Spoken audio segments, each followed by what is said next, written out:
गोरु काँक्राहरू पनि आयो हेर्नु कस्तो लिएर मिलाउँदा चाहिँ हिजो हामीले अलिकति सामानहरू यता भिजेको भएर सुकाइरहेको थियौँ यता अब हाम्रो सामान सुकाइ कार्य गरौँ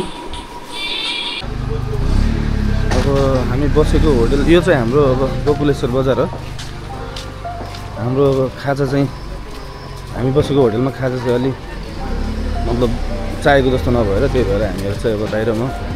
खाजा हन्टिङ ट्याक्स लगाएर खाजा हन्टिङमा गइरहेको अवस्था छ यता यो हामी चाहिँ छोले समोसा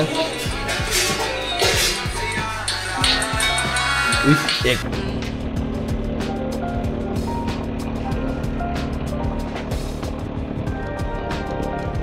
नदी यो चमेलिया नदीको कलर चाहिँ एउटा चाहिँ गुलाबी कलरको छ अर्को चाहिँ कफी कलरको छ मैले आज फर्स्ट टाइम देखेँ यस्तो गुलाबी कलरको पानी वाउ चमेलिया नदीको यहाँनिर चाहिँ हाइड्रो पावर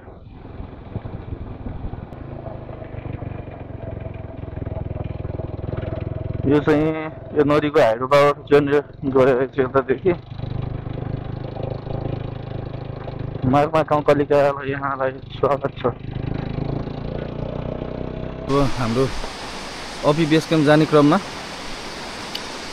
गोकुलेश्वरदेखि अराउन्ड 20 किलोमिटर जति हिँडिसकेपछि यो सुन्दर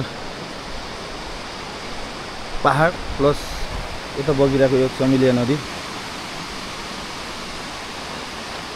अनि उतापट्टि पहाड फेरि पनि अब हिजोको जस्तै हाम्रो बाटोमा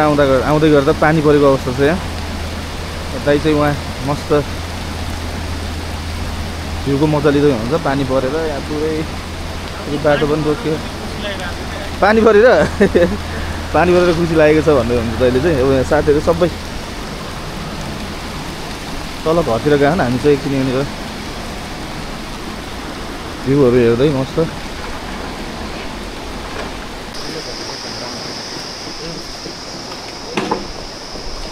पत्याएको थियो त यस्तो राम्रो रहेछ हाम्रो नेपाल भनेर भन्दै हामी अहिले दार्चुलामा छौँ होइन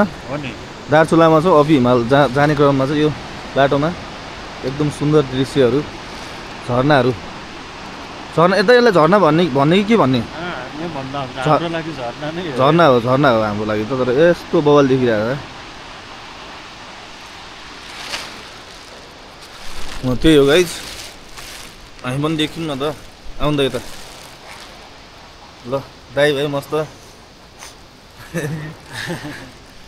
स्किन हेर्दै अब बिस्तारै हाम्रो जति ढिला नै हुन सक्छ होइन आरामले किनकि यो यति राम्रो दृश्य देखेपछि नरोकेर चाहिँ अगाडि बढ्नै मन लाग्छ यस्तो दामी भ्यू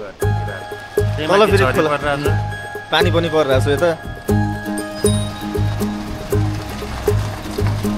झर्ना हेरेर जाउँ कि झर्ना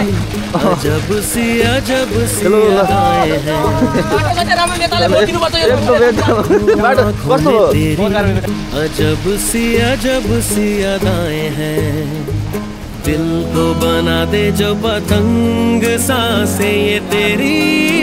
वो हवाएं हैं मगरी घाट अहिले चाहिँ हामी मगरी घाट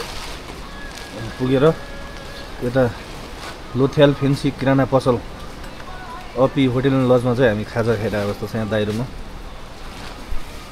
सक्यो त खाजा कस्तो बिर्सिदिरहेको अनि यहाँ चाहिँ अहिले पानी परिरहेको अवस्था छ यो बाटो हुँदा अब हाम्रो आजको बस्नको लागि चाहिँ यता मकरी गाडमा यहाँ अङ्कलको पसलमा चाहिँ हामी अब आज यतै बस्ने 5 बजे बल्ल 5 बजे पुग्यो एउटा बेडमा सुन्ने भए माथि छ यो कस्तो यो पनि हेरौँला नि बेड यहाँ छ के एउटा यहाँ छ कि बेडमा पार्टिसन छ रे क्या हाम्रो बस्ने रुम आजको ताल चलाएर एकछिन बाहिर यसो निस्किनलाई हिँडेको मगरी गाडको खोला हैन मगरी गाड हेर्न आजको बसाइ चाहिँ यतै भयो हाम्रो यो चाहिँ मकरी गाड यो चाहिँ हाम्रो शौचालय देखाइदिउँ न हाम्रो होइन खतरा शौचालय यहीँनिर अनि यहाँ चाहिँ धारा पनि यहीँनिर छ यहाँबाट हामी जानुपर्ने त त्यो उकालो हेरेर त्यो डाँडा पारी भोलि बिहान चाहिँ हामी त्यहाँबाट हिँड्छौँ पुगेर अन्डा खाने भयो त पारस अन्डा खाने भइगयो त भने यार जिस्काए जस्तै भयो है हाम्रो यता चाहिँ यो अपी नाम्खा गाउँपालिकाको पुरै यहाँ रहेछ नि त दाइ अनि मकरी गाड भनेको यहाँ हामी यहाँ छौँ अहिले मकरी गाडबाट यता हो कि यता होला नि माथितिर होइन मकरी गाड पाठु लिथी घुसा टुरिज्म इन्फर्मेसन सेन्टर रहेछ यता अपीको लागि चाहिँ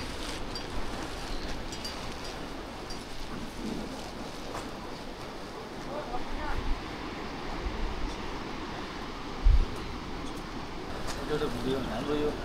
टुरिज्म इन्फर्मेसन सेन्टरमा चाहिँ भाइसँग एकदम फोटो खिचिरहेको छौँ है भिडियो बनाइरहेको छौँ रमाइलो लागिरहेछ ठिक छ नि होइन रमाइलो लागिरहेको छ हामी चिजोल खाँदै यहाँ कुचेको एक्टिभिटिज भइरहेछ हाम्रो अहिले यता आएर हिँड्दै ट्याक्कै फरक पर्दैन ल कति हो टक्क पुलमा बसेर चिजोल दबाउनुपर्छ के हो यो बाटो डेन्जर छ डेन्जर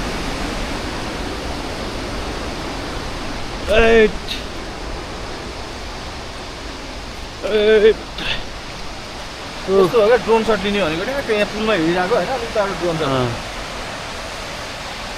ल जाउँ त तल यो चाहिँ मकरी घाट यो हामी बसेको ठाउँमा चाहिँ यहाँ नजिकै रहेछ झुलङ्गे पुल अनि यो झुलङ्गे पुलमा चाहिँ यसो एकछिन रमाउँ भनेर पारस र म चाहिँ निस्केको ओए नहल्ला न यार नहल्ला न हल्लिरहेछ नि ल अब अहिले चाहिँ हामीहरू अब यो मकडी गाड भन्ने ठाउँमा पुगेको छौँ अनि यहाँ आज चाहिँ यतै बस्ने भन्ने प्लान गऱ्यौँ किनकि अलिक ढिला नै पुग्यौँ हामी अँध्यारोमा अनि मैले के देखिरहेको छु भने चाहिँ मेरो अगाडि है जो तपाईँहरूले सायद घरमा बसेर देख्न सक्नुहुन्न लुक एट दिस गाइज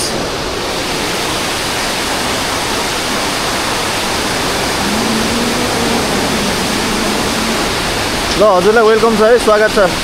फर्किनु भयो होइन कति दिन लाग्यो ठ्याक्कै 4 दिनमा यहाँ तल झर्नु भएको ए ल ल ल